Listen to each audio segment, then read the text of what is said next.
Klaipėdos Granito komanda čia pavojingas perdavimas, smūgis ir Paulius Pocius gelbėjo savo komandą pirmoji bandymu, tačiau po to jau Donatas Kazlauskas muša pirmąjį įvartį šiame sezone. O čia dabar galbūt šansas bus klaipėdiečiams. Donatas Kazlauskas baudos aikštelėje, smūgis ir 1-0 išsiveržė į priekį. Ataka, Kazlauskas prašo kamuolio kairiajame krašte, jį gauna ir turėtų siųsti kamuolį į tinklą, tai ir daro. 1-0, Donatas Kazlauskas. Ekrano dabar dar viena gera ataka ir Donatas Kazlauskas. 2. Benetos link, dar vienas šansas įmušti ir 3-0.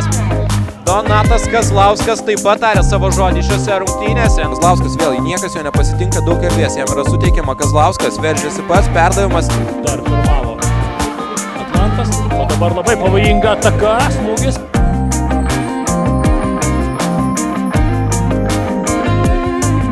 O čia į baudos aikštelę perdavimas. Donatas Kazlauskas dešiniajame krašte, perdavimas į baudos aikštelę. Vėlgi į kraštą Donatui Kazlauskui, šis į baudos aikštelę. Žaidžiamas Senelis su Kazlausku, šis puikiai suranda Žukauskas. Šioplys vysta ir vėl kamuolys pas Donatą Kazlauską. 1-3 varžovus Donatą.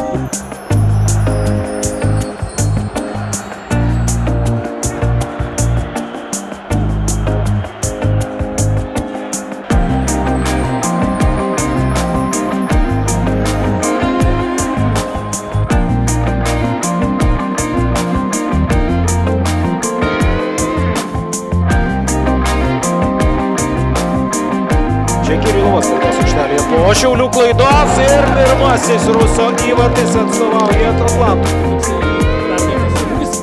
Ką ir bando atlikti Verbickas ant tolimojo virkso, dabar Beneta ir Kazlauskas 1-1. Štai tokia ugnis. Perdoda į vienintelio kol kas Atlanto įvarčio autorių Kazlauskas. Šis puikiai žaidžia krašte. Kazlauskas puikus jo perdavimas ir 2-1. Leidžia dabar kairiuoju kraštu Donatą Kazlauską, prieš jį Aivaras Miškinis, smūgis ir Donato Kazlausko įvartis. 27-asis Gerardas Žukauskas, čia dabar pirmoji pavojinga situacija ir pirmasis prie kamuolio suskumba Donatas Kazlausko asociacijos ir varginti juos kelionėmis. O čia dar vienas šansas ir dar vienas įvartis. Reikia šiek tiek daugiau laiko turėti, norint ją pažiūrėti. Kazlauskas dar vienas šansas ir dar vienas įvartis, labai gražus ir Klaipėdos Atlanto šiandien. Čia perdavimas į baudos aikštelę, smūgis ir Į baudos aikštelę tęsiasi Atlanto ataka, perdavimas ir 1-0 Donatas Kazlauskas.